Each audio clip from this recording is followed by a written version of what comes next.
Enzo Recto, kalaban ang katiwalian at kasinungalingan, kakampi sa katotohanan at kabutihan.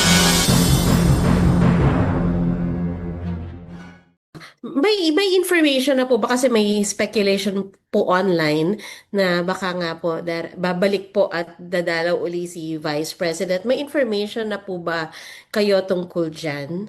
Lalo na next week, yun nga po, medyo ang line na po, for example, inaantabayanan po yung pagharap ni Attorney Zulaika Lopez. Go ahead, sir. Sandra, doon sa pagpunta ni ni respondent Vice President Duterte, araw-araw naman ini-expect ng Senado ang kanyang pagpunta. Dahil na rin karapatan niya 'yon bilang respondent doon sa impeachment trial. At kaya naman yung Senado through the Office of the Senate Secretary naghanda yan ng holding room talaga sa Vice Presidente to respect the office that she holds as well and the stature that she has in our system of government. So kaya laging nakahanda naman yung holding room para sa kanya, whether magpakita talaga siya o hindi. Hindi na namin i-expect yon na hindi siya magpapakita. Basta ang expectation, magpapakita siya. So laging handa po ang Senado sa darating na pagkakataong ganun.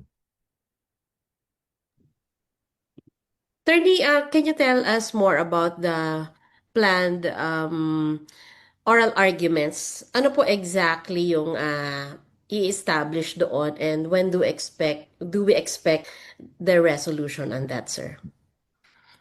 Doon sa oral arguments na yan yung ukol sa dalawang sampi ng pinapa-issue sa korte. Yun yung una, yung doon sa sampi na doon sa STECOM sa BIR Commissioner para i-produce yung mga income tax returns ni Respondent Duterte nung asawa niya na si Mans Carpio at yung mga 21 or 22 na business interest daw na konektado ang Vice Presidente at si Mr. Mans Carpio. So pinapalabas po yan para pinapaproduce para sa korte at maging ebidensya ng prosecution. Ang pangalawa po ay yun namang sampina do sa STECOM, doon naman sa mga bangko na isinaad ng prosecution na merong daw bank accounts si respondent Sara Duterte at yung asawa niya. So pinapalabas din yon mula sa mga bangko, kaya naman bibigyan ng pagkakataon yung both parties na mai-argue nila yung kanilang mga posisyon. Siyempre yung prosecution gusto nilang ma-issue yung subpoena dahil karapatan daw yan, dahil exempted daw sa bank secrecy law, at yung paglalabas naman ng subpoena do sa STECOM at pagsunod ni BIR Commissioner doon, dapat daw exempted din yun. So, yun yung tatalakayin ng prosecution. Sa kabilang panig naman, sinasabi nila na hindi dapat labagin yung tax code, yung Section 270, na dahil wala naman daw utos mula sa palasyo na ilabas yung mga tax records na yon. Dahil yun lamang po yung exception doon. At saka yung nasa Section 70 po yata yon or Section 80 ng tax code din, na kapag in aid of legislation, pwedeng ilabas in executive session yung tax records na yon. Pero dahil hindi nga to in aid of legislation, magiging walang exception doon sa paglalabas na yon. Doon naman sa mga bank records, ang sinasabi naman doon ng depensa, ayon sa kanilang answer to at saka sa pre-trial brief, yung sinasaad ko lang sa inyo, ayon naman sa depensa, confidential din yun at hindi daw kasama yung mga panahon na hindi daw kasama dapat yung si Mr. Mans Carpio sa pagpapalabas ng records na yun dahil hindi naman daw siya impeachable official, at saka yung mga dates daw na hinihingi ng prosecution ay prior to her the Vice President being in office as a Vice President, being an impeachable official. So masyado daw out of term na daw yun, in other words, na in violation of the Duterte versus House of Representative doctrine na inilabas ng Korte Suprema. So dahil magkaiba yung kanilang posisyon doon sa issues na yan, yun yung hinihingan sila ng memorandum na ipapasa nila sa Lunes para magkaroon ng advance na pag-aaral yung ating mga hukom, senator, judges doon sa mga posisyon na yon, dahil medyo magiging maganda yung magiging oral arguments at diskusyon sa Wednesday. So gusto naman natin na makapag-participate din yung senator judges sa tamang pagpapasya kung papayagan bang ilabas yung mga subpoena na yon sa BIR at saka dun sa mga bangko. Attorney, can we expect po na yung presiding officer would consult the body at pwede kayang magkaroon ng botohan?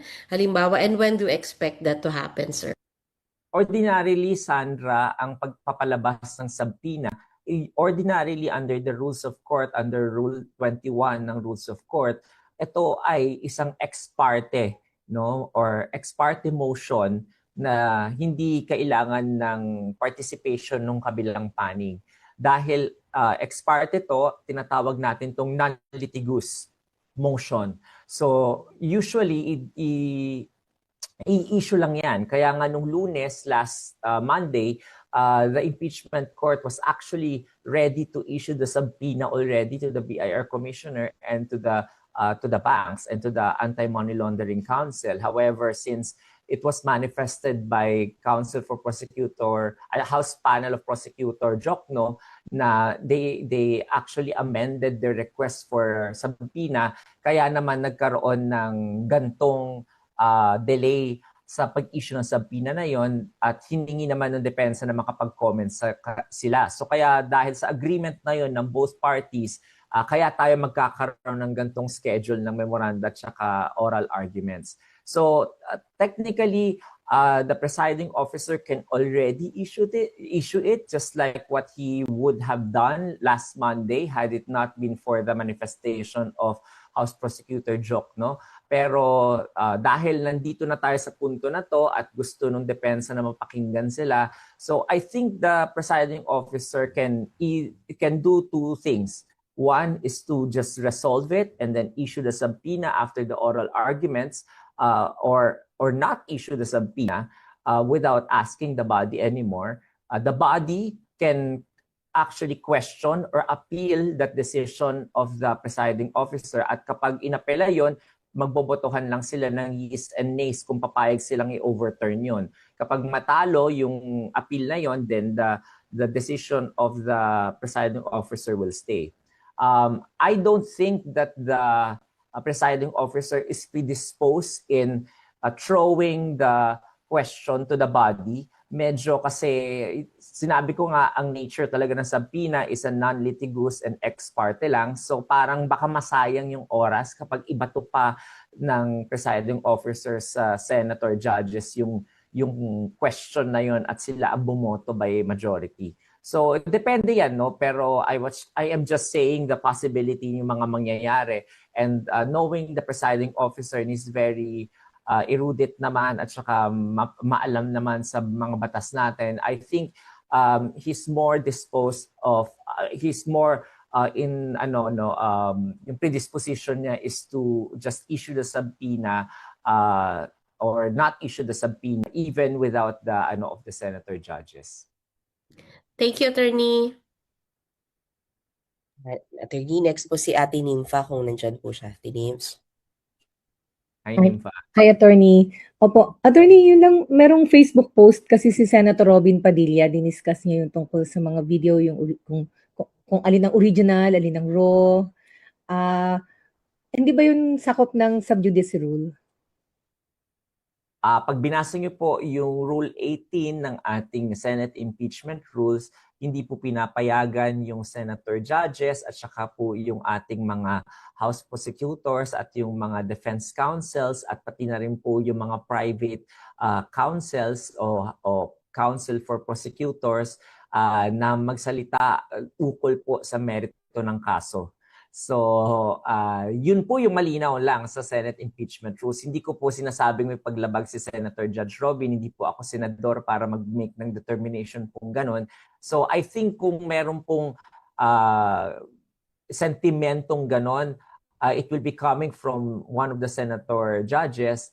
At baka pag napunta po tayo sa puntong yun, doon natin siguro malalaman kung medyo bibigyan lang ng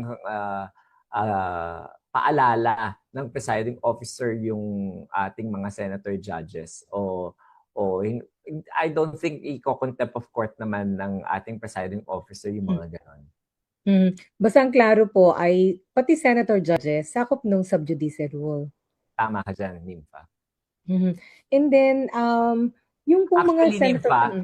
Actually, Nympha, mas covered sila.